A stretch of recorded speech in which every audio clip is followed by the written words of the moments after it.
Հանուն Հոր և Որդու և Հոգու Սրբո, ամեն։ Եվ Հիսուս իր սովորության համաձայն շաբաթ օրը մտավ ժողովարան, և այնտեղ գոսացած ձեռքով մի մարդ կար, ուշադիր նայում էր Քրիստոս, տեսնելու թե փարիսեցիները, օրենսգետները, դպիրները ինչ պիտի ասեն, գիտեր, որ պիտի չարախոսեն, ուստի կանխեց նրա չարախոսությունը, մեջտեղ բերեց գոսացած ձեռքում մարդուն ասաց. ասեք ինձ, շաբաթ օրը բժշկել կարելի է, թե չէ։ Այնպես խոսած սարսափեցին դպիրներն ու փարիսեցիներն ու օրենսգետները, չթողեց, որ պատասխան տա։ Մեր Տերը Հիսուս Քրիստոս ասաց ձեռքը մեկնիր, բացիր, և անմիջապես մեկնեց ձեռքը ու բժշկվեց մյուս ձեռքի նման եղավ։ Ու այնտեղ դիմեց փարիսեցիներին օրենսգետներին դպիրներին ասաց. շաբաթ օրով ձեր ոչխարը, որ ընկնում է փոսը, չեք գնում հանուն փոսից։ Ուրեմն մի ոչխար չարժեր այս մարդը, որ երկար տարիներ ձեռքը գոսացած էր, որ ես բժշկեի։ Չարությամբ լցվեցին, չհասկացան, չգիտակցեցին, ողորմություն, գթառացություն, կարեկցանք չընկավ սրտները, ընդհակառակ ավելի չարացան, ուզում էին Քրիստոսին բռնեին։ Տերը ուղղակի անցավ գնաց, հեռացավ նրանցից, որովհետև ժամանակը չէր դեռևս իր չարչարանքների, ժամանակ կգար կչարչարվեր։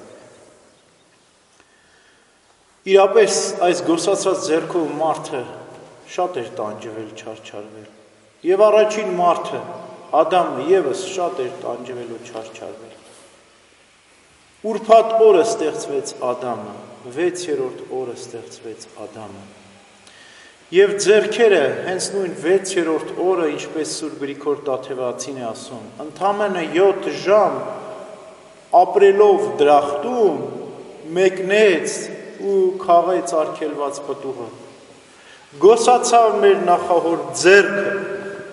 ոտքը, միտքը, սիրտը, որտև մեղքը մարդուն չորացնում է, կարկամեցնում է, սարսափեցնում է, սարսռեցնում է։ Այդպես էլ մեր նախահոր ամբողջ կազմվածքը հոգով, մարմնով, ձեռքով, ոտքով քարացավ ու կարկամեց։ Եվ շաբաթ օրը պետք է մեր նախահայր Ադամը հանգիստ աներ, որովհետև շաբաթ նշանակում է հանգիստ։ Եվ կարծում եմ յուրաքանչյուր ադամորդի Ադամի փոխարեն այդ հանգիստն է ուզում, իրական հանգիստ։ Ոչ միայն մարմնով, առավել ևս հոգով է հանգիստ ուզում։ Այն խաղաղությունը, այն երանությունն ու այն հանդարտավետությունն, որ Ադամը վայելում էր դրախտում, մենք էլ ենք ուզում։ Այս գոսացած ձեռքով մարդը սրան էր փափագում, ուզում էր այն հանգիստն ու խաղաղությունը մտնել, որ զրկեց մեզ սատանան, որտև նախանձով լցվեց սատանան, չուզեց մենք հանգիստ մտնենք, որտև ինքը հանգիստ չուներ, որտև անդարձ էր իր մեղքի մեջ, որովհետև չէր կարող այլևս փրկվել, դատապարտվել էր հավիտենական տանջանքների։ Այդպես էլ այսօր փարիսեցիներն ու օրենսգետները չէին ուզում, որ այս գոսացած ձեռքով մարդը բժշկվեր, շաբաթ օրը հանգստյան օր էր, ուրախության օր էր, երջանկության օր էր, որպեսզի բժշկվեր և Աստված փառավորվեր և մենք էլ մտնեինք հանգիստ։ Չէ, որ այս գոսացած ձեռքով մարդը նաև այն փոսն ընկած ոչխարն էր, այն մոլորյալ, կորսված, դժոխքի անդունդներում հայտնված Ադամն էր։ Դուք ինչու չեք ուզում, որ ես Ադամին փրկեմ, ասաց Քրիստոս։ Ընկել է, ձայն է հանում, տանջվում է ու չարչարվում է, խնդրում ու աղաչում է դժոխքու անդունդներում գտնված մոլորյալ իմ նախաստեղծ մարդը Ադամը և ադամորդիները նրա հետ դժոխքում են այժմ, ինչու չեք ուզում ես հանեմ, նրանց ազատագրեմ, չէ որ հանգստյան շաբաթն է եկել։ որովհետև ես նոր շաբաթ, կիրակին միաշաբաթը պետք է պարգևեմ, այն ժամանակ հանգիստ կլինի։ Ձեզ համար կխափանվի շաբաթը, բայց կհաստատվի քրիստոնյաների համար։ Եվ կմեկնի ձեռքը Ադամը,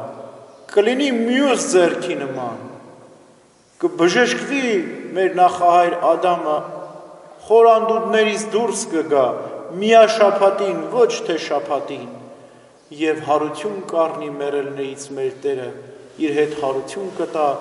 բոլոր ադամորդիներին, որոնք դժոխքում էին գտնվում, և կլինի մյուս ձեռքի նման, այսինքն նույն մյուս փրկյալ հոգիների, հրեշտակների նման, որովհետև ոչխարին կորսյալ կհանի ու կխառնի 99 ոչխարներին, որոնք գտնվում են երկնքի արքայության հավիտենական կյանքում։ Այս էր մեր Տիրոջ Հիսուս Քրիստոսի գոսացած ձեռքով մարդու բժշկվելու խորհուրդը։ Մենք էլ կարծում եմ փափագում ենք այդ հանգիստը, այդ խաղաղությունը, այդ սերն ու երջանկությունը և մեկ ժամ շուտ ուզում ենք մտնել իրական հանգիստը, ուստի